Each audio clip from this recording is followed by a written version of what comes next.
पाचन तो हो गया था, पाचन में आपके सारा मतलब सब कुछ कंप्लीट करा दिया था हमने। पाचन के बाद उत्सर्जन की क्रिया होती है, जो कि हमने बताया था कि जो हमारे शरीर में अपशिष्ट पदार्थ बनते हैं, विषैले पदार्थ बनते हैं, वो हमारे शरीर से गुदाद्वार के माध्यम से, इनर्स के माध्यम से शरीर से क्या कर देते हैं, बाहर त्याग दिए जाते हैं। अब जो ये शरीर से विषैले पदार्थों का जो त्यागने की जो प्रक्रिया है वो उत्सर्जन कहलाती है। ठीक है, याद रखेंगे कि मानव शरीर में पाचन के बाद आपका जो विषैला पदार्थ बनता है, मतलब जो हमारे शरीर के लिए जरूरी नहीं होता, ऐसा पदार्थ जो हमारे शरीर के लिए आवश्यक नहीं होता, उसे हम अनावश्यक पदार्थ कह सकते हैं। और ऐसे पदार्थ जो स्पेशली हमारे शरीर में विषैले भी हो सकते हैं, जो हमारे शरीर के लिए हानिकारक हो सकते हैं। अर्थात अगर हम परिभाषा दें उत्सर्जन की, अगर हम केवल उत्सर्जन की परिभाषा करें तो ये हो जाएगा कि मानव शरीर में या किसी में, देखिए उत्सर्जन हम लोगों में भी होता है, उत्सर्जन पेड़ पौधों में भी होता है, बस पेड़ पौधों में अंग नहीं होते और हम लोगों में स्पेशली ऑर्गन्स पाए जाते हैं। जैसे आप लोगों ने उत्सर्जन अंग सुने होंगे ना, आपका विक्र हो गया, त्वचा हो गई, यकृत हो गया, ये सभी उत्सर्जी पदार्थ बनाते हैं। और एक आपके उत्सर्जन अंग में आपका जैसे एनस हो गया, उसके माध्यम से आप शरीर से क्या कर देते हैं, बाहर त्याग दिया जाता है। तो उत्सर्जन क्या है, मानव शरीर या जीवों में उपापचयी क्रियाओं के फलस्वरूप बनने वाला जो विषैला पदार्थ है, उसे जब हम बाहर उत्सर्जित करते हैं, शरीर से बाहर त्यागते हैं, उस क्रिया को क्या कहते हैं, उत्सर्जन कहते हैं। उपापचयी क्रियाओं के फलस्वरूप बने हुए विषैले पदार्थ को शरीर से बाहर त्यागने की क्रिया क्या कहलाती है, उत्सर्जन। उत्सर्जन में आपके विषैले पदार्थ जैसे हो गए अमोनिया हो गया, यूरिया हो गया, हमने यूरिया बताया था ना, कहाँ बनता है यूरिया, यकृत में, है ना। अमोनिया हो गया, यूरिया हो गया, आपका CO2 हो गया, कार्बन डाइऑक्साइड हो गए, अन्य और पदार्थ, ये सभी कैसे पदार्थ है, आपके उत्सर्जी पदार्थ है। कैसे पदार्थ है ये सभी, उत्सर्जी पदार्थ। ठीक है, उत्सर्जन क्या होता है, उत्सर्जन एक ऐसी क्रिया है जिसमें उपापचयी क्रियाओं के फलस्वरूप, मेटाबॉलिक एक्टिविटीज के फलस्वरूप बनते हैं जो विषैले पदार्थ, जैसे ammonia, urea, CO2, carbon dioxide, ये सभी जो शरीर से बाहर त्याग किए जाते हैं, त्यागा जाता है जिन्हें, वह क्रिया क्या कहलाती है, उत्सर्जन। और जो उत्सर्जी पदार्थ निकलते हैं, जो पदार्थ हमारे शरीर से त्यागे जाते हैं, उसे हम क्या कहते हैं, उत्सर्जी पदार्थ। जैसे अमोनिया हो गया, यूरिया हो गया, कार्बन डाइऑक्साइड हो गया। मानव शरीर में तीनों चीजें बनती हैं, जो अमोनिया है वो भी बनता है, यूरिया भी बनता है, और आपका कार्बन डाइऑक्साइड। लेकिन अगर हम शरीर से बाहर निकालने की बात करते हैं, तो बाहर निकालने के लिए हम अपने शरीर से क्या निकालते हैं, यूरिया, और क्या निकालते हैं, कार्बन डाइऑक्साइड। सांस के माध्यम से कार्बन डाइऑक्साइड बाहर निकलती है, वो भी एक प्रकार का उत्सर्जी पदार्थ है। और ये यूरिया वगैरह आपके एनर्स के माध्यम से ये आपके शरीर से बाहर निकलते हैं। अब हम बात करते हैं अंगों की, अगर उत्सर्जी अंगों की, तो मानव शरीर में 4 प्रकार के उत्सर्जी अंग हैं, आपको याद रखना है। एक है आपका विक्र, किडनी, दूसरा है आपका यकृत, तीसरा है आपका त्वचा, और चौथा है आपका फेफड़ा। फेफड़ा मतलब फेफड़ा, लंग्स। ठीक है, विक्र, यकृत, त्वचा और आपका फेफड़े, ठीक है, लंग्स। ये आपके शरीर में उत्सर्जन का कार्य करने में सहायता करते हैं, है ना।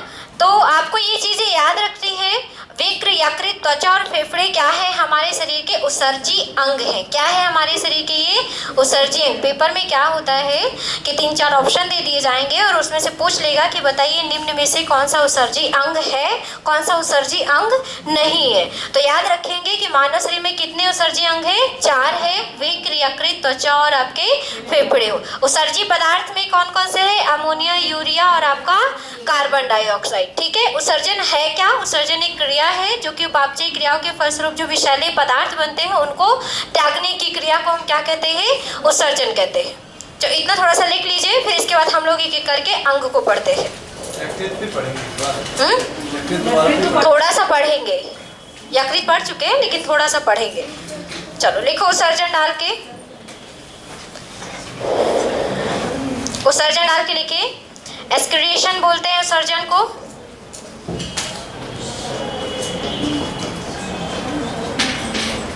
चलिए लिखिए इसमें, वह क्रिया जो जीवों के शरीर से, वह क्रिया जो जीवों के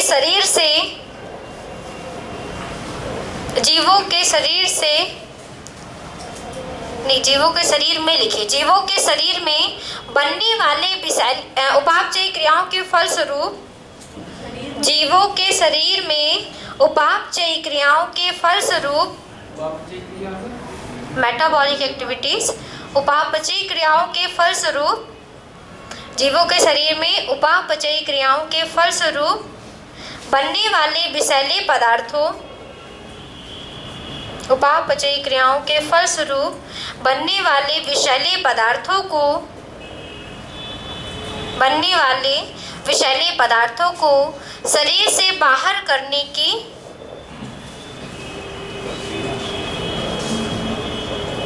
शरीर से बाहर करने की क्रिया है। विषैले पदार्थों को शरीर से बाहर करने की क्रिया है। उत्सर्जन क्या है? उत्सर्जन वह क्रिया है जो जीवों में उपापचयी क्रियाओं के फलस्वरूप बनने वाले विषैले पदार्थों को क्या करती है? बाहर करने की क्रिया है। ठीक है, अब आगे लिखेंगे। मनुष्य में उत्सर्जी पदार्थों के रूप में, मनुष्य में उत्सर्जी पदार्थों के रूप में, एक्सक्रीटरी, उत्सर्जी पदार्थों के रूप में यूरिया, मनुष्य में उत्सर्जी पदार्थों के रूप में यूरिया, अमोनिया,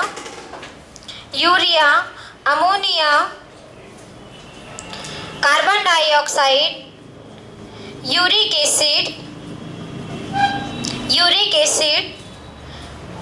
उत्सर्जी पदार्थ के रूप में urea, ammonia, carbon dioxide, uric acid आदि बनते हैं। मनुष्य में उत्सर्जी पदार्थ के रूप में urea, ammonia, carbon dioxide, uric acid आदि बनते हैं। हो गया? चलो संध्या, आप बताओ कि मनुष्य कौन सा उत्सर्जी पदार्थ स्रावित करता है? मनुष्य कौन सा उत्सर्जी पदार्थ स्रावित करता है? ये चारों ऑप्शन में आपको बताना है। आपके पेपर में मान लीजिए क्वेश्चन आ गया कि मनुष्य का उत्सर्जी पदार्थ है, क्या है? और कार्बन डाइऑक्साइड और अमोनिया उत्सर्जित नहीं करता, यूरिक एसिड उत्सर्जित नहीं करता। मनोज बताओ, मनुष्य इनमें से कौन सा पदार्थ अपने शरीर से उत्सर्जित करता है? कौन कौन से? चारों कि कोई दो कि तीन कि चार? बताओ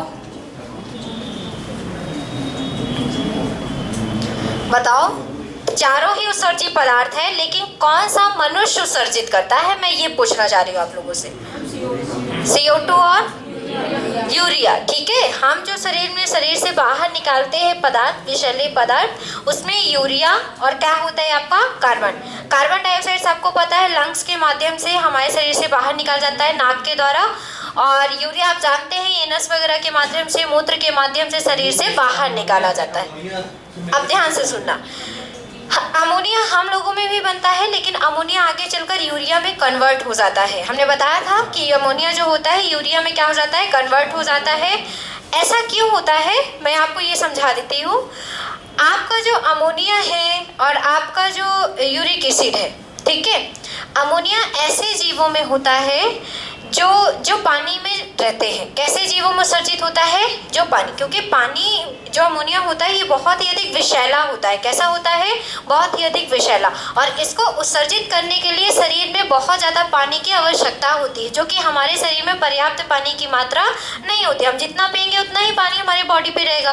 तो अमोनिया हम लोगों में इसीलिए किस में कन्वर्ट हो जाता है? यूरिया में। यूरिया में उत्सर्जन करने के लिए कम पानी की आवश्यकता होती है। ठीक है, तो अमोनिया ऐसे जीवों में उत्सर्जित किया जाता है जो कैसे होते हैं? अधिकतर जलीय होते हैं। कैसे होते हैं? अधिकतर जलीय होते हैं। ठीक है, तो अगर पेपर में आ जाए कि बताइए जलीय जीवों में या फिर जल में रहने वाले जीवों का उत्सर्जी पदार्थ क्या है, तो क्या है? आपको याद रखना है अमोनिया है। यूरिक एसिड में बहुत कम पानी की आवश्यकता होती है उत्सर्जित करने के लिए। तो याद रखेंगे कि सबसे ज़्यादा कम पानी कौन पीते हैं?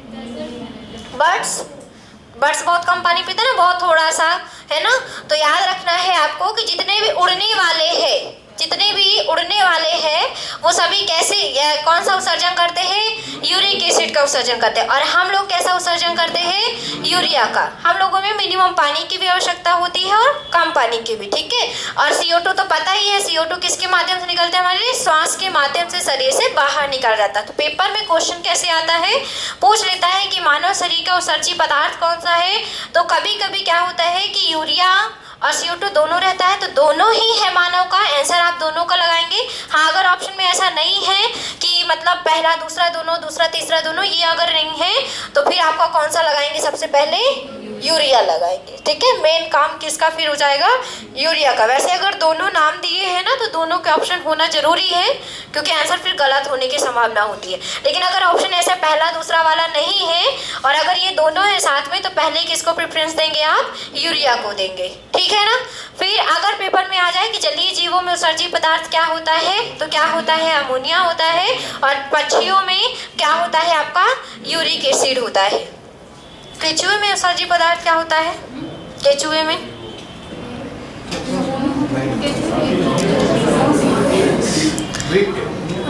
अरे मैं क्या पूछ रही हूँ? मैं ये पूछ रही हूँ कि कौन सा उत्सर्जी पदार्थ होगा? अमोनिया होगा। क्या होगा? अमोनिया होगा। क्या अमोनिया बस होगा कि दोनों होगा? मतलब कि और कुछ भी होगा साथ में? बताओ, सोच के बताओ। यूरिक अम्ल,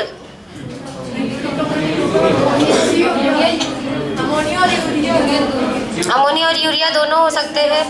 और कोई आंसर बताना चाहते हैं? सोच के बताओ। केचुए में कौन कौन सा उत्सर्जी पदार्थ होगा? Uric acid. इतना ध्यान रखिएगा, यूरिक एसिड केवल उड़ने वालों में है, ठीक है, पक्षियों में है। तो क्या केचुआ उड़ता है? यूरिया होगा, है ना। आपका जो केचुआ होता है, समझिएगा, आपका जो केचुआ होता है अगर वो पानी में है तो वो अमोनिया का उत्सर्जन करता है। अगर वो पानी में नहीं है, क्या सारे दिन बरसात ही होती रहती है? नहीं ना।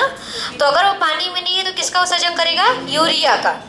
और ऐसे ही मेढक, तो मेढक क्या होते हैं? जो बड़े बड़े मेढक होते हैं ज़्यादातर पानी के पास ही रहते हैं। और अगर हम मेढक ज़्यादातर देखिए, दो तरह का मेढक में उत्सर्जन होता है। अगर मेढक के टेडपोल की बात आती है, समझिएगा, मेढक का टेडपोल सुना है ना? मेढक का जो पहले मेढक बनने का पहला वाला रूप जो क्या होता है? टेडपोल बोलते हैं ना। जब मेढक पैदा करता है, छोटा बच्चा होता है, उसको लार्वा जो उसका होता है उसको हम टेडपोल कहते हैं। तो टेडपोल ओनली किस में रहता है? पानी में। टेडपोल ओनली किस में रहता है? पानी में। तो ये टेडपोल मेढक का जो टेडपोल है वो किसका उत्सर्जन करेगा? अमोनिया का। लेकिन जैसे ही वो मेढक बन जाएगा और अगर बाहर रहने लगता है, पानी में नहीं रहता हो, तो किसका उत्सर्जन करने लगेगा? सबको क्लियर हो गया? अब फिर से मेरी बात को ध्यान से सुनिएगा। 3 वर्ड यूज किए जाते हैं। अमीनोटेलिज्म,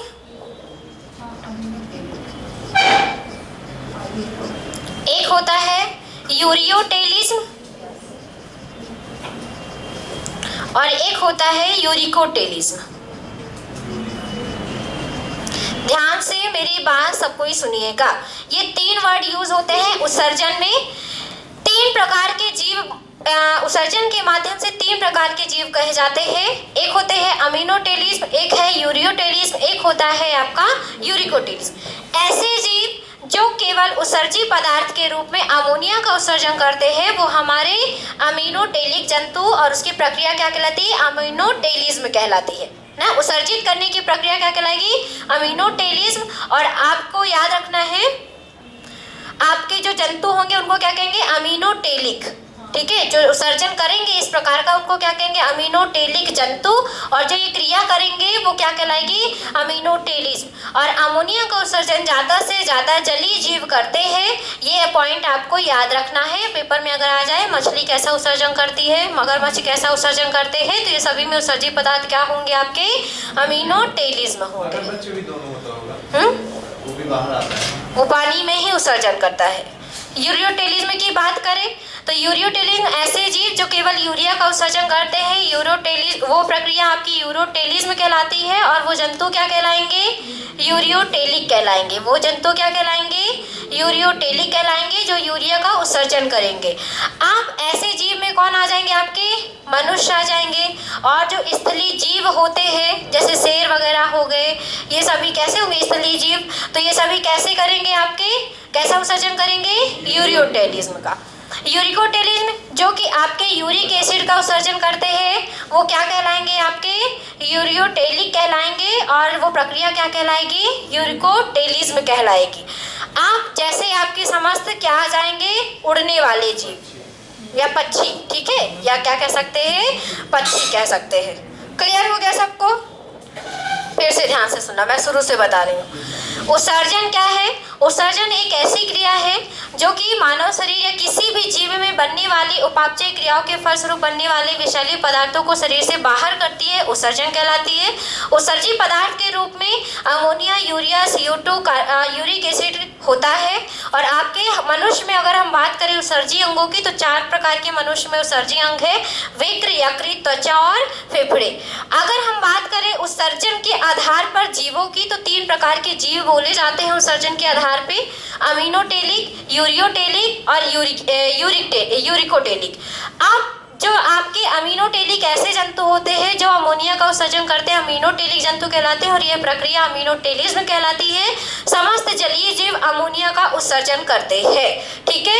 यूरियोटेलिक जंतु ऐसे जंतु होते हैं जो यूरिया का उत्सर्जन करते हैं, और यह क्रिया यूरियोटेलिज्म कहलाती है। और ये इसमें हम मनुष्य और स्थलीय क्या आते हैं? जीव आते हैं जो स्थल पे रहते हैं, ठीक है। यूरिकोटेलिक की बात करें तो ऐसे जंतु जो यूरिक एसिड का उत्सर्जन करते हैं यूरिकोटेलिक जंतु कहलाते हैं। और वो क्रिया क्या कहलाती है? यूरिकोटेलिज्म कहलाती है। इसमें कौन आते हैं? आपके बर्ड्स आते हैं, ठीक है। क्लियर हो गया सबको इतना? जो केचुआ है, केचुआ अगर जल में है तो अमोनिया का उत्सर्जन करेगा, अगर जल में नहीं है तो यूरिया का उत्सर्जन करेगा। ऐसे मेढक का जो टेडपोल है वो जल में रहता है, इसलिए वो किसका उत्सर्जन करेगा? अमोनिया का। और अगर मेढक बाहर है तो किसका उत्सर्जन करेगा? यूरिया का उत्सर्जन करेगा। क्लियर हो गया इतना सबको? चलो लिखो। ये उपापचयी क्रिया क्या है? अभी जो जितना पाचन पढ़ा ना, वो सारी क्रियाएं जो हुई ना, वो सभी उपापचय क्रिया है। आगे समझ में? सभी में कॉमन है, यही सब उपापचय। जैसे उत्सर्जन हो गया, उत्सर्जन की क्रिया जो होती है, जैसे आपके शरीर में कोई चीज पचता है, समझ लो, ये उपापचय क्रिया है। आगे समझ में? चलो लिखो, लिखिए, उत्सर्जन डाल के लिखिए। अरे ये तो परिभाषा लिखा दिया है ना, कितना लिखा दिया पहले ये बताओ।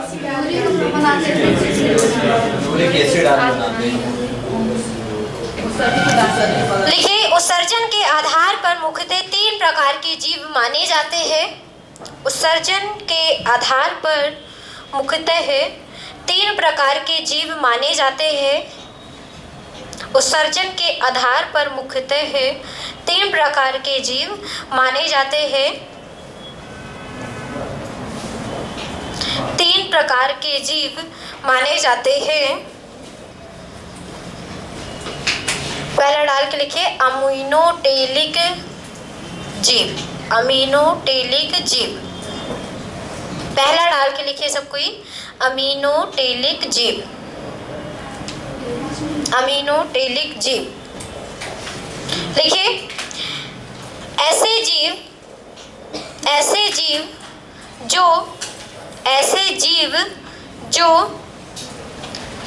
उत्सर्जी पदार्थ के रूप में अमोनिया का उत्सर्जन करते हैं। ऐसे जीव जो उत्सर्जी पदार्थ के रूप में अमोनिया का उत्सर्जन करते हैं, अमोनिया का उत्सर्जन करते हैं, अमीनोटेलिक जंतु कहलाते हैं या अमीनोटेलिक जीव कहलाते हैं। ऐसे जीव जो उत्सर्जी पदार्थ के रूप में अमोनिया का उत्सर्जन करते हैं, अमीनोटेलिक जीव या अमीनोटेलिक जंतु कहलाते हैं। अमीनोटेलिक जीव या अमीनोटेलिक जंतु कहलाते हैं। और यह क्रिया अमीनोटेलिज्म कहलाती है। और यह क्रिया अमीनोटेलिज्म कहलाती है। यह क्रिया अमीनोटेलिज्म कहलाती है।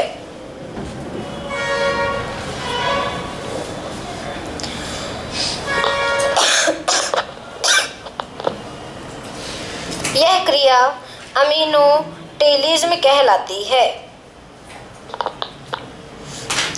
जैसे एग्जाम्पल लिख लीजिए, कौन होंगे अमीनोटेलिज्म?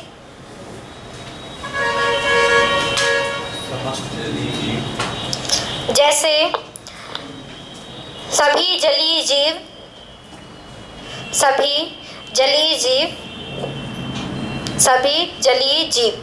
अब देखो इसमें जलीय जीव में मैं ये सब अब नहीं, अब आप इतना जानते हैं, जल में ऑक्टोपस रहता है, फिश रहती है, मगरमच्छ रहते हैं, मतलब जल में जितने भी रहेंगे वो सभी कैसा उत्सर्जन करेंगे? आपका अमीनोटेलिज्म। अच्छा, कोई मुझे क्वेश्चन का आंसर बताएंगे? आप बताएंगे कि जलीय जीव के अंतर्गत किस किस संघ के प्राणी आते हैं? कौन कौन से संघ के प्राणी आते हैं? जैसे वो वर्टिब्रेट में कि जैसे पोरिफेरा, इसमें कि इनवर्टिब्रेट। इनवर्टिब्रेट का बता दीजिए। बहुत सारे संघ, 9 संघ सुने होंगे आप लोगों ने। फाइलम सुने हैं ना? फाइलम के नाम शुभम सुने हैं? फाइलम के नाम पहली बार फाइलम ही सुन रहे हो? सुना है फाइलम? मनोज? सिलेंट्रेटा और एनालिडा और हाइड्रा किस में आता है? सिलेंट्रेटा में आता है। पोरीफेरा संघ हो गया, सिलेंट्रेटा संघ हो गया, आपका एनालिडा हो गया, आपका कुछ मात्रा में आर्थ्रोपोडा भी हो गया, है ना? ये सभी जीव कैसे होते हैं? जलीय जीव होते हैं। ठीक है। मच्छर किस में आता है? मोलस्का।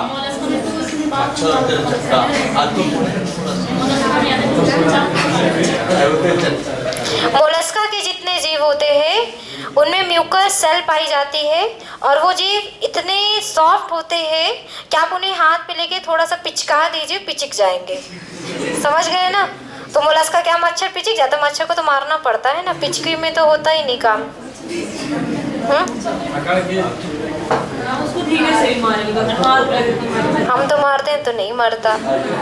कैसे मार दी हो तुम? चलो दूसरा लिखो, यूरियोटेलिक जीव। यूरियोटेलिक जीव, यूरियोटेलिक जीव। दूसरे जीव का नाम लिखे, यूरियोटेलिक। ऐसे जीव लिखे, ऐसे जीव जो उत्सर्जी पदार्थ के रूप में, ऐसे जीव जो उत्सर्जी पदार्थ के रूप में, ऐसे जीव जो उत्सर्जी पदार्थ के रूप में यूरिया का उत्सर्जन करते हैं, ऐसे जीव जो उत्सर्जी पदार्थ के रूप में यूरिया का उत्सर्जन करते हैं, यूरिया का उत्सर्जन करते हैं, यूरोटेलिक जंतु कहलाते हैं। यूरियोटेलिक जंतु कहलाते हैं। यूरियोटेलिक जंतु कहलाते हैं ऐसे जीव जो उत्सर्जी पदार्थ के रूप में यूरिया का उत्सर्जन करते हैं, यूरियोटेलिक जंतु कहलाते हैं। तथा यह क्रिया यूरियोटेलिज्म कहलाती है। यह क्रिया यूरियोटेलिज्म कहलाती है। यह क्रिया यूरियोटेलिज्म कहलाती है। जैसे एग्जाम्पल लिख लीजिए, जैसे मनुष्य, हाँ स्थलीय जीव, समस्त स्थलीय जीव, मनुष्य और समस्त स्थलीय जीव, है ना? जितने भी आपके थल में रहने वाले जितने भी प्राणी हैं। हाँ क्या कर रहे हो? जैसे रेगिस्तान में जो पाया जाता है, हाँ वो भी यूरिया का, जो रेगिस्तान में होते हैं ना उनमें आपका जो ये होता है यूरिक एसिड हो जाता है, क्योंकि क्या होता है ना, अगर उनको पानी बहुत ज़्यादा उत्सर्जित नहीं कर सकते तो यूरिक एसिड, मतलब बहुत कम पानी की आवश्यकता किस में होती है? आपके यूरिक एसिड में होती है। मतलब मिनिमम 0 पानी की आवश्यकता किस में होती है? यूरिक एसिड में होती है। ठीक। अगर मान लीजिए कोई जीव, अगर देखिए क्या होता था पहले, सुनिए ध्यान से, हमारी जीवों में अनुकूलन का गुण पाया जाता है ना? अनुकूलन का गुण का मतलब है कहीं भी अगर आप जाते हैं तो अपने आप को उस चीज़ में अगर ढाल लेते हैं, वो उसका गुण क्या कहलाता है? अनुकूलन। जैसे मनुष्यों में भी ये गुण है ना। अब जैसे ठंड आ गई तो आप क्या करते हैं? स्वेटर पहन लिए, तो आपने अनुकूलन बना लिया मौसम के साथ। और अगर अनुकूलन नहीं बन पाएगा तो व्यक्ति बीमार होता रहेगा, है ना। तो ये चीज़ का गुण होता है। अगर अब जीवों में सबसे अच्छा गुण अनुकूलन का होता है। अगर कोई जीव अपने आप को वातावरण के अनुसार अनुकूलित कर लेता है तो यहाँ वो क्या कर सकता है? जीवित रह सकता है ना, सर्वाइव कर सकता है। और अगर उसने अनुकूलन नहीं किया तो क्या हो जाएगा? वो मर जाएगा। तो सेम यही चीज़ सब में है। अगर आप अनुकूलन कर देते हैं अपनी बॉडी में तो आप सर्वाइव कर लेंगे, और अगर सर्वाइव नहीं कर पाते हैं, अनुकूलन नहीं कर पाते, तो आप सर्वाइव नहीं कर पाते हैं। ठीक है। तो जैसे रेगिस्तान के जो जीव हो गए, जैसे इन्होंने बात कही कि रेगिस्तान के जीव, तो रेगिस्तान के जीवों को अगर पानी मिल रहा है, प्रॉपरली पानी मिल रहा है, तब वो किसका उत्सर्जन करेंगे? यूरिया का। लेकिन उनको जीवित रहना है और उनको पानी भी नहीं मिल रहा है, तब उस टाइम पर अपने शरीर में अनुकूलन कर लेते हैं और कैसा उत्सर्जन करने लगते हैं? Uric acid. जैसे केचुआ पानी मिलते ही क्या करता है? अमोनिया का उत्सर्जन करने लगता है। लेकिन जब पानी नहीं होता तो किसका उत्सर्जन करता है? अमोनिया का, सॉरी यूरिया का। हो गया सबका? चल अब लिखो यूरिकोटेलिक जंतु। यूरियो हो गया, यूरिको लिखना है। मैं कोड जैसे महीने में पानी नहीं पाता तो क्या वही यूरिक है। लिखो यूरिकोटेलिक। यूरिकोटेलिक। जब पूरा यहाँ रहो तब तो पढ़ो।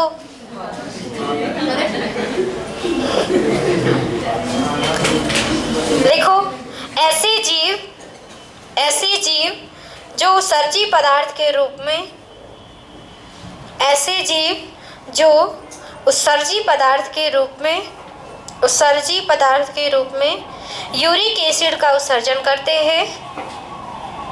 ऐसे जीव जो उत्सर्जी पदार्थ के रूप में यूरिक एसिड का उत्सर्जन करते हैं, यूरिकोटेलिक जंतु कहलाते हैं।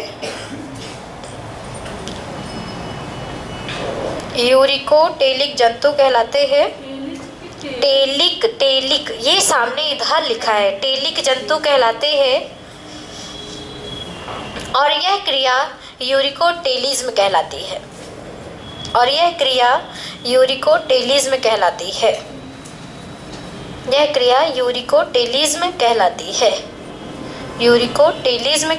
है।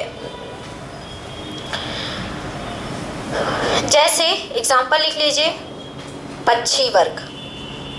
जितने भी पक्षी वर्ग हैं वो कैसा उत्सर्जन करते हैं? आपके यूरिक एसिड का। ठीक है।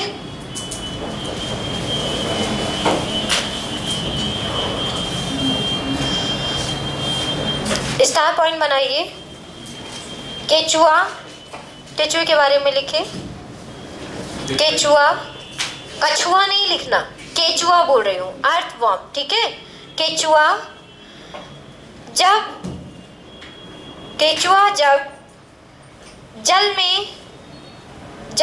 जल के संपर्क में, ऐसा रखिए, जल के संपर्क में रहता है।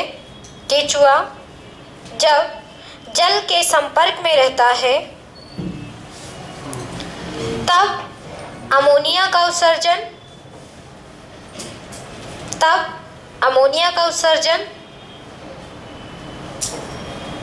केचुआ जब जल के संपर्क में रहता है तब अमोनिया का उत्सर्जन, तथा जब जल के संपर्क में नहीं रहता, मतलब उसे पर्याप्त पानी नहीं मिलता, जल के संपर्क में नहीं रहता, तब यूरिया का उत्सर्जन करता है। पेपर में तीनों वर्ड आते हैं, मतलब पूछ लेगा आपसे, किसी जीव का नाम दे देगा, मान लीजिए ऐसा दे दिया, पूछ लिया आपसे कि बताइए आपका जो केचुआ है, जोंक है, तो ये कैसे जीव है? अमीनोटेलिक है कि यूरियोटेलिक है कि यूरिकोटेलिक है?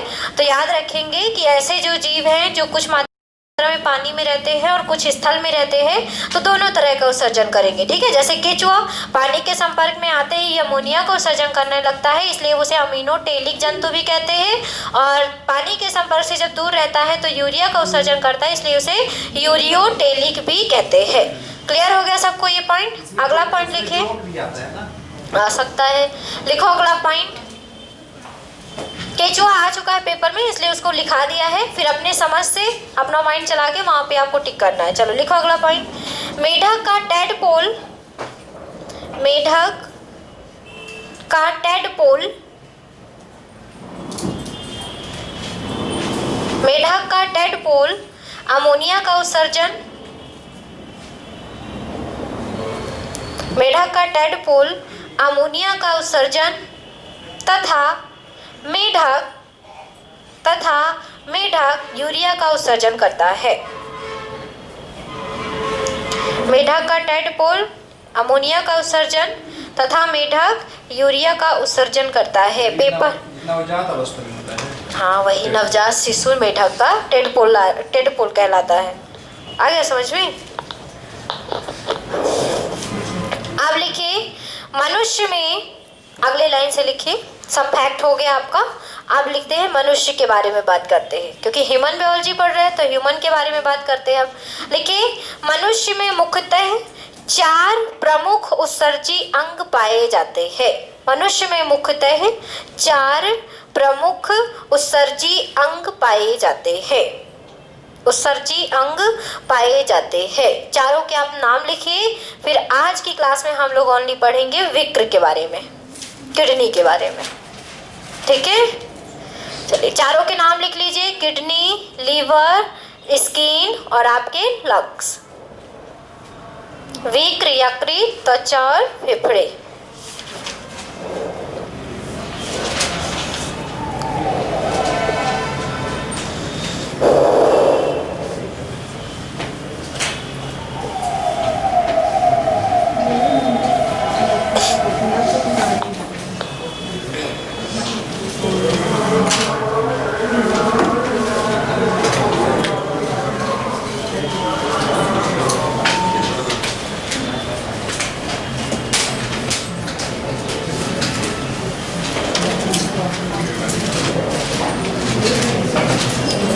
किडनी को और क्या कहते हैं? विक्र के अलावा और क्या कहते हैं? अरे हम तो 2 नाम बोल रहे हैं। अब हम बोल रहे हैं कि विक्र और किडनी के अलावा और क्या कहते हैं इसको? सुना है कभी? अच्छा, कलेजा किसको कहते हैं?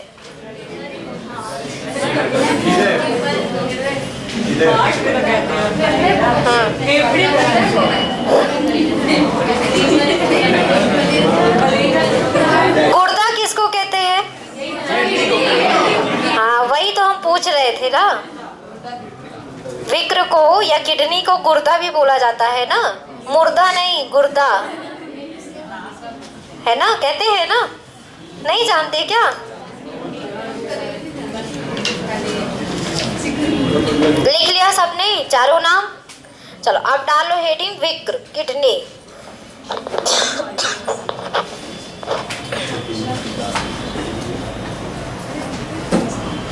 चलो समझाया जाए विक्र के बारे में।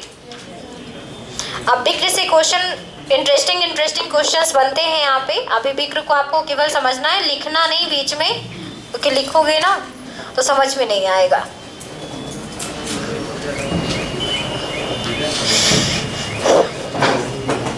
किडनी के बारे में सबने सुन के रखा है विक्र के बारे में कि किडनी सेम के बीज के जैसी होती है।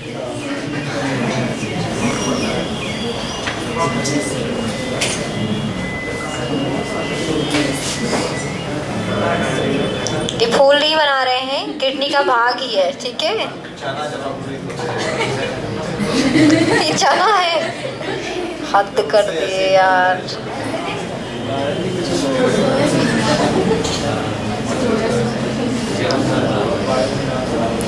यहाँ से बहुत सारी नलिकाएं निकली होती हैं, नलियाँ होती हैं, वहिकाएं होती हैं। अरे ये तो यहाँ पे लग रहा है पाइप खेत में सिंचाई है। वही सोच लो, पूरे बॉडी में सिंचाई ही करते हैं। चलो अब ध्यान से सुनो। ये आपके कुछ किडनी जैसा, लगभग इतनी बड़ी नहीं होती, किडनी बहुत छोटी होती है, 140 ग्राम वजन होता है उसका, बहुत छोटी होती है, ठीक है। 140-160 ग्राम तक लगभग वजन होता है इसका। आप ध्यान से सुनना, ठीक है। सब अपने किडनी को मत देखो, इधर देखो पहले। जो आपकी विक्र की बात अगर हम करें तो मनुष्यों में एक जोड़ी विक्र पाई जाती है। कितनी पाई जाती है? एक जोड़ी। एक जोड़ी का मतलब दो, है ना, एक राइट में और एक आपकी लेफ्ट में, ठीक है। एक जोड़ी विक्र पाई जाती है, एक जोड़ी किडनी पाई जाती है।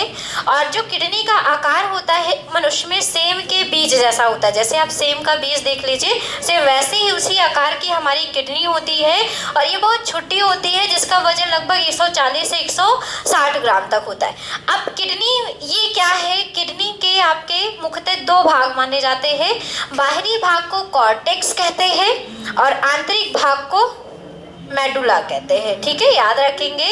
आंतरिक भाग को क्या कहते हैं?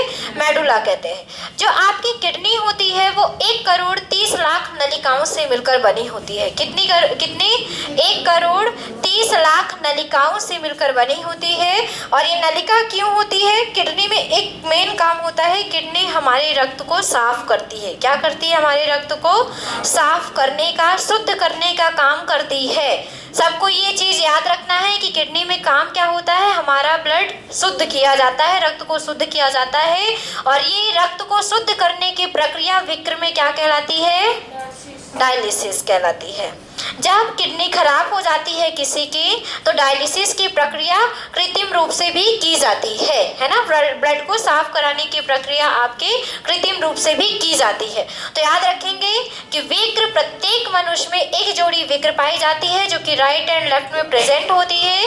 ये जो विक्र होती है हमारी 1 करोड़ 30 लाख नलिका से मिलकर बनी हुई होती है और इसका जो वजन होता है 140 से 160 ग्राम तक होता है। इसके दो भाग माने जाते हैं, बाहरी भाग को कॉर्टेक्स और आंतरिक भाग को मेडुला कहते हैं। और किडनी का एक मेन काम है रक्त को साफ करना और रक्त को साफ करने की प्रक्रिया को क्या कहते हैं? डायलिसिस कहते हैं। अगर किडनी की बात करें तो किडनी में ये जो आप पार्ट देख रहे हैं, ये जो आपको दिख रहा है, यहाँ पे बहुत सारी कोशिकाओं का गुच्छ है, ठीक है। और यहाँ से बहुत सारी नलिका, लाइक दैट, ऐसी कुछ संरचना है यहाँ पे।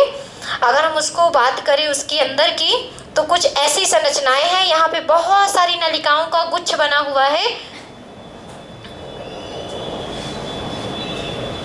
मतलब यहाँ पे समझ लीजिए बहुत सारे कोशिकाओं का गुच्छ है जो कि ब्लड को लेके आती है और यहाँ पे ये पूरी नलिका फिर इससे हमारा निकल के पूरे शरीर पे क्या होती है? फैली हुई होती है। समझ रहे हैं क्या हो रहा है? जैसे हमने बताया था कि ब्लड में भी ऐसा ही होता है। ब्लड में रक्त जाता है, शुद्ध होने के बाद जब रक्त जाता है हृदय से फिर हमारे प्रत्येक भाग में भेजा जाता है। तो इस शुद्ध होने की प्रक्रिया कहाँ पे होती है? शुद्ध होती है किडनी में। वहाँ से जब किडनी से रक्त आता है तो जाता है फेफड़े में, फेफड़े से ऑक्सीजन लेगा और ऑक्सीजन लेके जाता है हृदय में और हृदय सब जगह क्या कर देता है? भेजता है। फिर से समझो क्या होता है। ब्लड है आपके शरीर में, आरबीसी में, आरबीसी कहाँ बनती है? अस्थि मज्जा में। वो हमारे ब्लड में मिलती जाती, बनती जाती, मिलती जाती। अब होता क्या है, फिर वो आपका जो अशुद्ध रक्त है वो आता है, आपका शुद्ध रक्त अगर है तो सीधे चला जाएगा हृदय से होते हुए, लेकिन जो अशुद्ध रक्त है तो आएगा कहाँ पे? किडनी पे आएगा। किडनी पे उस रक्त को क्या करेंगे? साफ करेंगे और साफ होने के बाद वो कहाँ पे जाएगी? फेफड़े के पास। और वहाँ से क्या लेगी? ऑक्सीजन लेगी और ऑक्सीजन लेके कहाँ जाएगी? हृदय में। और हृदय के निलय से निकलकर समस्त भाग में। आ गया समझ में? फिर से समझो। रक्त अशुद्ध आया, ठीक है, शिराओं के माध्यम से रक्त कहाँ आएगा? सबसे पहले किडनी में। वहाँ क्या करेगा? वो वहाँ पे साफ होगा।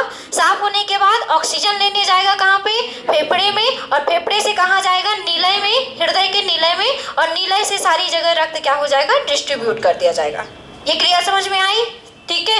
आप ये आपकी जो संरचना है, कुछ ये कफ नुमा संरचना ऐसी बनी हुई होती है हमारे इसमें यकृत में।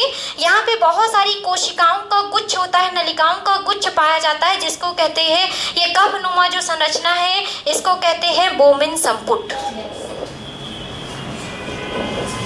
इसको कहते हैं बोमेन संपुट। ठीक है, एक प्याली नुमा संरचना किडनी में पाई जाती है और उसमें कोशिकाओं का गुच्छ पाया जाता है जिसको कहते हैं कोशिका गुच्छ, और ये जो नलिका कफ जैसे दिख रही है उसको कहते हैं बोमेन संपुट। और इसी नलिका में आपके रक्त को साफ करने की क्रिया होती है या डायलिसिस की क्रिया होती है। इसमें दो प्रकार की धमनिकाएं प्रेजेंट होती हैं, इसमें दो प्रकार की धमनिका प्रेजेंट होती है, एक होती है एफरेंट, एक होती है इफरेंट।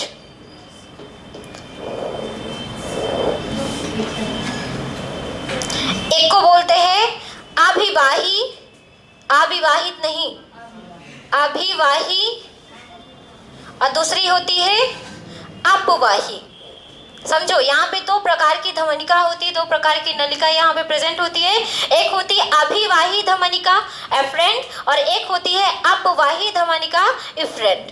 ठीक, अब ये अफरेंट और इफरेंट क्या करते हैं, यहाँ पे दो तरह के काम होते हैं। देखो, एक लेके आएगा ब्लड को, एक अशुद्ध रक्त को लेके आएगा, और यहाँ पे एक ऐसी भी नलिका होगी जो शुद्ध होने के बाद उस रक्त को कहाँ ले जाएगी, लंग्स के पास। ठीक है, तो यहाँ पे जो रक्त को, अशुद्ध रक्त को लेके आने का काम करती है वो होती है आपकी अविवाही, जो रुधिर को यहाँ पे लेके आती है कोशिका गुच्छ में।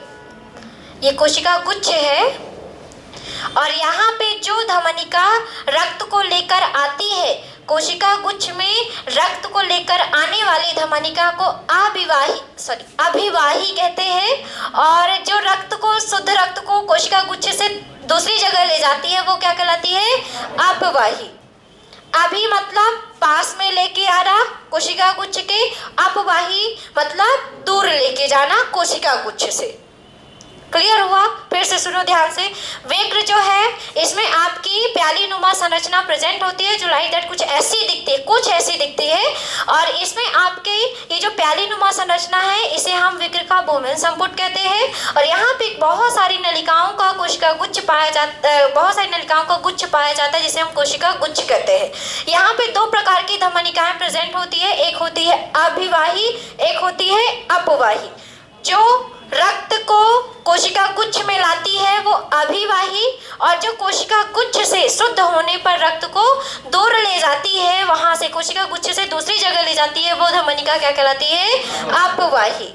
ठीक है, इतना क्लियर हो गया सबको? आपका विक्र का वजन कितना होता है, लगभग 140 से 160 ग्राम।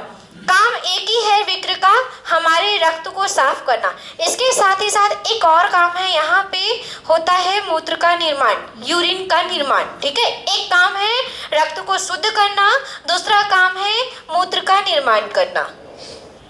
क्लियर हो गया सबको? पेपर में आ जाए कि बताइए यूरिन कहाँ बनता है, तो यूरिन कहाँ बनता है, हमारे विक्र में बनता है। रक्त से जितना भी विषैला पदार्थ रक्त में घुला हुआ होगा वो सब कुछ निकल जाएगा और वही हमारे यूरिन का निर्माण होगा। अब अगर हम यूरिन की बात करें तो यूरिन आपका अम्लीय होता है और इसका पीएच मान कितना होता है, 6 होता है। याद रखेंगे, मूत्र का पीएच मान कितना होता है, 6 होता है। इसकी क्या है, इसका संगठन पेपर में आया करता है, कौन कौन से कंपोनेंट्स और कितने परसेंटेज में प्रेजेंट होते हैं, ये पेपर में पूछा करता है। तो मूत्र में आपको याद रखना है कि 95% पानी, 95% पानी होगा, आपका 2.7% यूरिया होता है। और बताओ यूरिक एसिड कितना होता है, 0.25 कि 0.3? बताओ 0.3।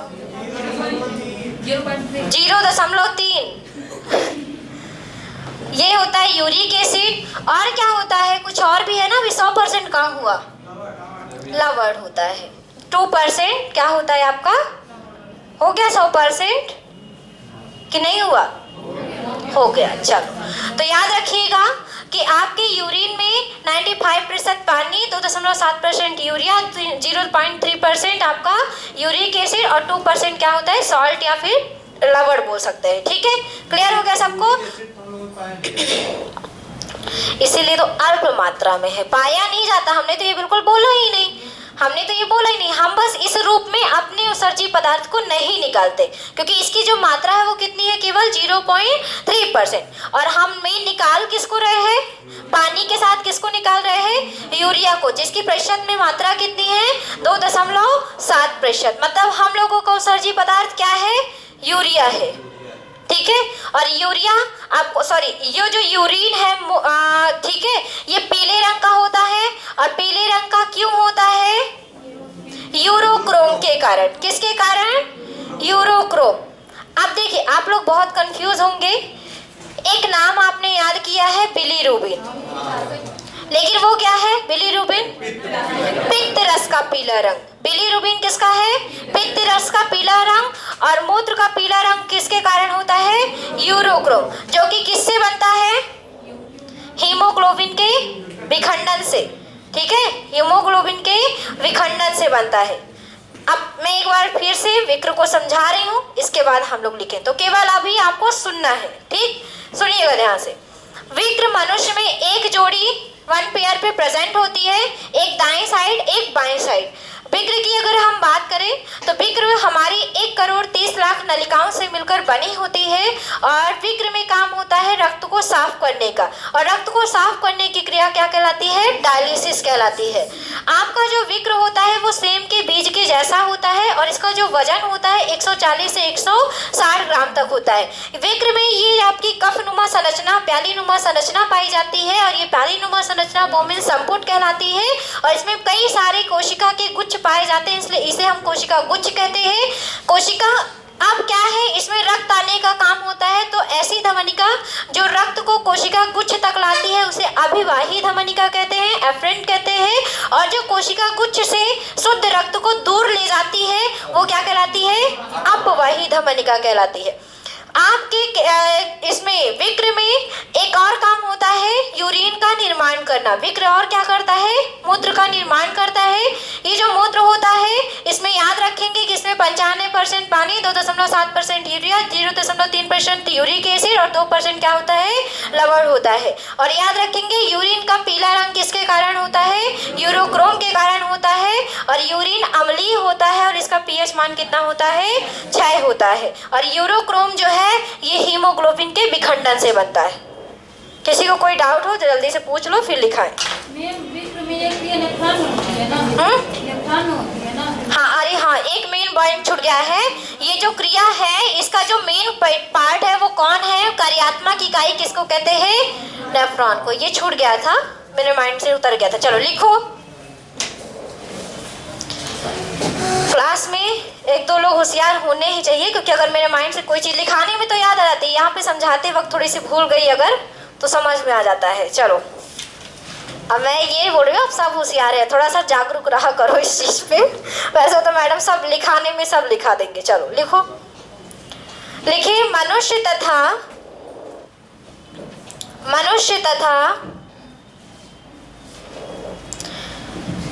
समस्त स्तनधारी जीवों में, मैमल्स, समस्त स्तनधारी जीवों में मनुष्य तथा समस्त स्तनधारी जीवों में एक जोड़ी विक्र पाई जाती है, किडनी।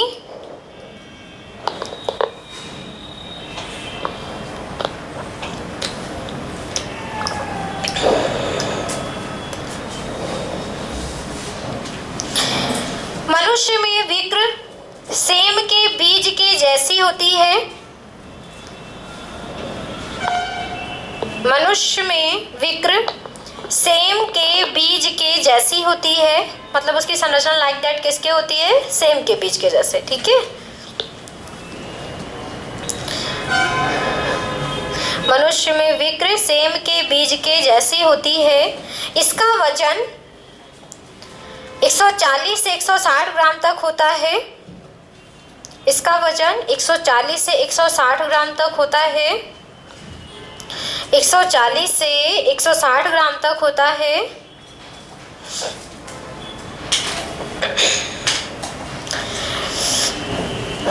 विक्र 1 करोड़, लिखिए, विक्र 1,30,00,000 नलिकाओं से मिलकर 1,30,00,000 नलिकाओं से मिलकर बना होता है। 1,30,00,000 नलिकाओं से मिलकर बना होता है, जिसे नेफ्रॉन कहते हैं। जिसे नेफ्रॉन कहते हैं, ये लिखा हुआ है। जिसे मतलब विक्र में सबसे इंपॉर्टेंट पॉइंट नेफ्रॉन ही है ना। नेफ्रॉन कहते हैं। 1,30,00,000 नलिकाओं से मिलकर बना होता है, जिसे क्या कहते हैं? नेफ्रॉन कहते हैं। एक स्टार पॉइंट बना के लिखिएगा। नेफ्रॉन विक्र की किडनी की कार्यात्मक इकाई है। मतलब मेन काम होता किसमें है? आपके नेफ्रॉन में। नेफ्रॉन विक्र की कार्यात्मक इकाई है, फंक्शनल यूनिट है, कार्यात्मक इकाई है।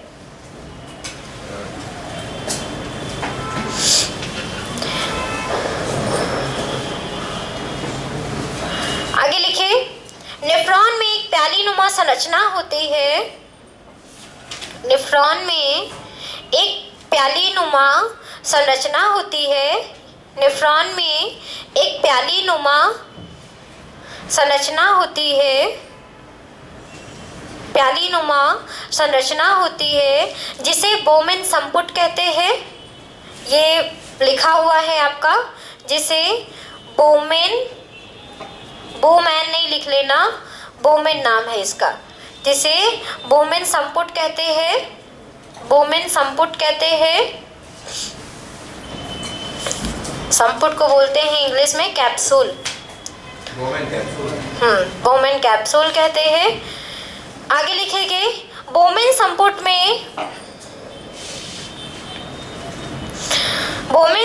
में रुधिर कोशिकाओं का नहीं, रुधिर नलिकाओं का लिखेगा। बोमेन संपुट में रुधिर नलिकाओं का गुच्छ पाया जाता है।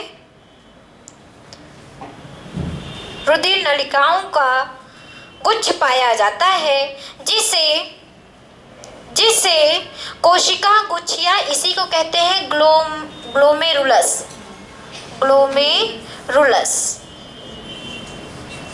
कोशिका गुच्छ, दोनों नाम लिखिएगा आप लोग, ठीक है। कोशिका गुच्छ या ग्लोमेरुलस कहते हैं।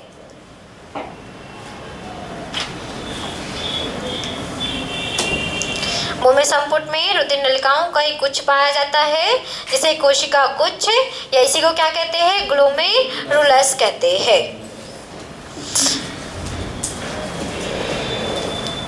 इसमें दो प्रकार की धमनिका, लिखिए आगे। इसमें दो प्रकार की धमनिका उपस्थित होती है। इसमें दो प्रकार की धमनिका, बताओ शुभम, धमनिका को इंग्लिश में क्या कहेंगे? धमनिका नहीं सुना, एट्रियोल बोलते हैं इसको। लिखो। दो प्रकार की धमनिका, क्या बोला है मैंने? उपस्थित होती है। पहला डाल के लिखिए अभिवाही धमनिका। अविवाहित नहीं लिखना, मैं अभी कॉपी देखूंगी सबका। अभिवाही। क्यों प्राची अविवाहित लिख दी तुम? क्या कैसे देख रही हो? अविवाही धमनिका लिखिए। यह धमनिका रुधिर को कोशिका गुच्छ में पहुंचाती है। यह धमनिका रुधिर को, रुधिर मतलब ब्लड, अरे ब्लड को हम बहुत कुछ कहते हैं। ब्लड को हम रुधिर भी कहते हैं, खून भी कहते हैं, रक्त भी कहते हैं। अब क्या बताएं? तो ये पूछ रही है, मैंने बोला कि रुधिर को क्या कहेंगे, तो इन्होंने बोला ब्लड, तो बोला रक्त, फिर बोलती है रक्त को क्या कहते हैं? अरे ब्लड के ही बहुत सारे नाम है। बोलते ना खून निकल आया, कोई बोल देगा उसी लैंग्वेज में, बोलती है मेरे रुधिर निकल आया, उसी लैंग्वेज में तीसरा बोले मेरे रक्त निकल आया, कोई बोलते मेरे ब्लड निकल आया। तो एक ही चीज है, निकला एक ही चीज है, बस नाम अलग अलग है। अब क्या बताएं? इसीलिए मैं कहती हूँ इस क्लास की मैं दाद देती हूँ। आप लोग महान हैं, सही, सच्ची में महान है आप लोग। रुधिर कोशिका को कोशिका गुच्छ में पहुंचाती है। लिख लिया? अब दूसरा लिखो अपवाही। अभिवाही हो गया ना? रक्त बोल के अटका दी। अरे यार, लिखो यह रुधिर को कोशिका गुच्छ में पहुंचाती है। अभी वहीं पे लिखना है पहले वाले में, यह रुधिर को कोशिका गुच्छ में पहुंचाती है। रुधिर को कोशिका गुच्छ में पहुंचाती है, लिख लिया। अब लिखो अपवाही। अब लिखो अपवाही।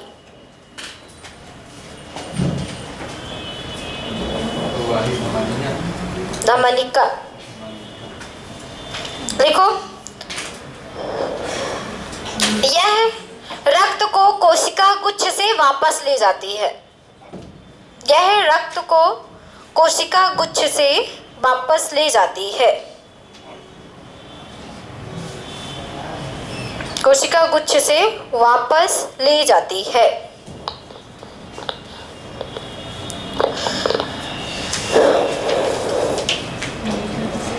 लिख लीजिए, विक्र के दो भाग होते हैं। आगे लिखिए, विक्र के दो भाग होते हैं।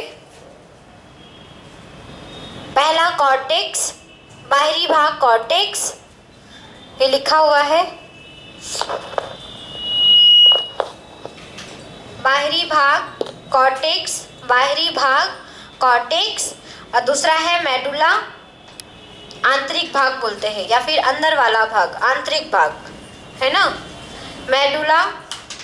दूसरा है मेडुला, आंतरिक भाग, ये इधर से अंदर वाला भाग मेडुला, इसको बोलते हैं आंतरिक भाग। एक बाहरी भाग होगा आपका कॉर्टेक्स और आंतरिक भाग होगा आपका मेडुला। विक्र के दो भाग माने जाते हैं, एक बाहरी भाग जिसको कहते हैं कॉर्टेक्स, एक आंतरिक भाग जिसको कहते हैं मेडुला। अब लिखिए विक्र के कार्य, किडनी के कार्य। देखिए सब कोई, विक्र के दो ही कार्य है, पहला रक्त को साफ करना, दूसरा मूत्र का निर्माण करना। चलिए लिखिए, कार्य डाल के लिखिए। विक्र रक्त के प्लाज्मा को छानकर शुद्ध बनाता है। विक्र रक्त के प्लाज्मा को छानकर शुद्ध बनाता है।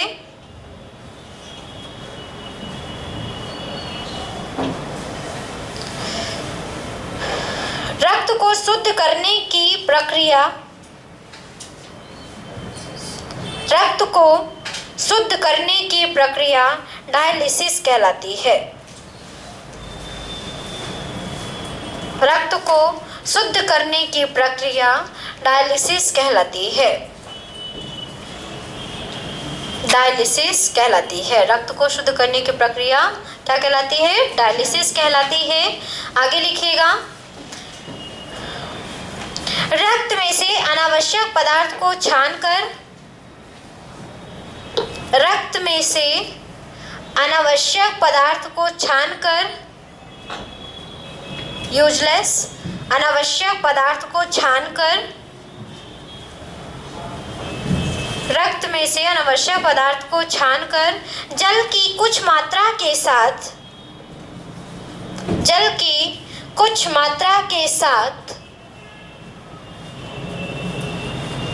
जल की अनावश्यक पदार्थ को छानकर जल की कुछ मात्रा के साथ, जल की कुछ मात्रा के साथ यूरिन फॉर्म में, मूत्र के रूप में, यूरिन फॉर्म में या मूत्र के रूप में शरीर से बाहर, यूरिन फॉर्म में या मूत्र के रूप में शरीर से बाहर कर दिया जाता है। रक्त में से अनावश्यक पदार्थ को छानकर जल के साथ यूरिन फॉर्म में या मूत्र के रूप में शरीर से बाहर कर दिया जाता है। लिख लिया? ये लिख लिया इतना? ये आपका विक्र का एक काम था। लिखिए अगला काम, लिखिए मतलब स्टार पॉइंट बना के लिख लो। अब स्टार पॉइंट बना के लिखो इस पे। विक्र में यूरिन का निर्माण होता है। लिखो, ये बहुत इंपॉर्टेंट है। विक्र में यूरिन, मूत्र का निर्माण होता है। यूरिन का निर्माण होता है। यूरिन में 95% पानी, ये तीनों चारों लिखने हैं आपको। यूरिन में, मूत्र में 95% पानी, 2.7% यूरिया, 0.3% यूरिक एसिड और 2% क्या होता है? लवण। लिखिए इसका पूरा संगठन। यूरिन में 95% पानी, 2.7% यूरिया, 0.3% यूरिक एसिड, 2% लवण पाया जाता है या उपस्थित होता है। बहुत बहुत बहुत इम्पॉर्टेंट है क्योंकि ये परसेंटेज पेपर में आता है। आगे लिखिए, मूत्र अम्लीय होता है, इसका पीएच मान 6 है। अम्लीय होता है, इसका पीएच मान 6 है। ओनली 6, ना दशमलव में 1 ना आगे पीछे, ठीक है ना, ओनली 6। इसका पीएच मान 6 होता है। यूरिन अम्लीय होता है, इसका पीएच मान 6 होता है। हो गया? और कुछ बोलना है? कहाँ से बोलना है? बोलो, शुरू से बोलूं? शुरू से बोलूं? कौन बुलवा रहा है भाई? बताओ ना, जहाँ नहीं लिखा तो बताऊंगी। क्या मैं डांटती हूँ? नहीं डांटती ना। चलो लिखो, यूरिन का रंग हल्का पीला। यूरिन का रंग हल्का पीला उसमें उपस्थित वर्णक यूरोक्रोम के कारण होता है। ये बहुत इंपॉर्टेंट लाइन है। यूरिन का रंग हल्का पीला, उसमें उपस्थित पिगमेंट वर्णक यूरोक्रोम। लिखा है क्या है? मैंने यूरोक्रोम लिखा है यूरोक्रोम। जिसको नहीं दिख रहा देख लो, बड़ा बड़ा लिख देते हैं। यूरोक्रोम के कारण होता है। मूत्र में उपस्थित वर्णक यूरोक्रोम के कारण होता है। यूरोक्रोम आगे लिखो, यूरोक्रोम हीमोग्लोबिन के विखंडन से बनता है। ये आता है पेपर में, ठीक है। यूरोक्रोम हीमोग्लोबिन के विखंडन से बनता है।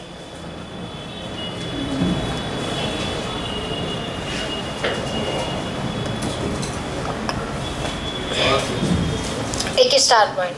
और विक्र में बोलते हैं ना गुर्दे की पथरी, सुना है ना गुर्दे की पथरी? लिखिए,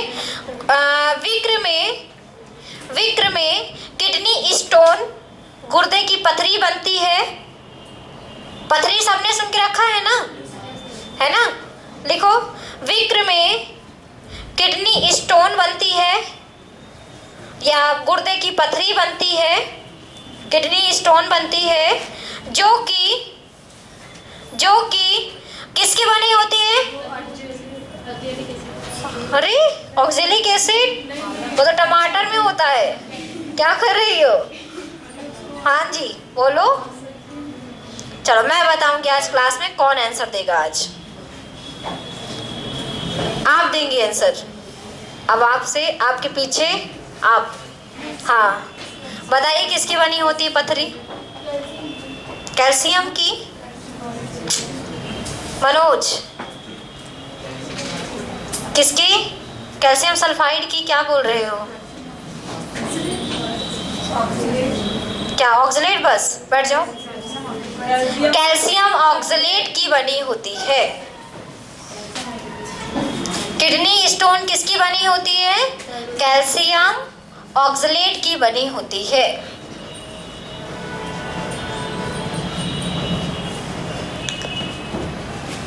ये आता है पेपर में, याद रखिएगा। गुर्दे में पथरी बनती है, किडनी स्टोन बनती है, जो कि किसकी बनी होती है? आपके कैल्शियम ऑक्सलेट की।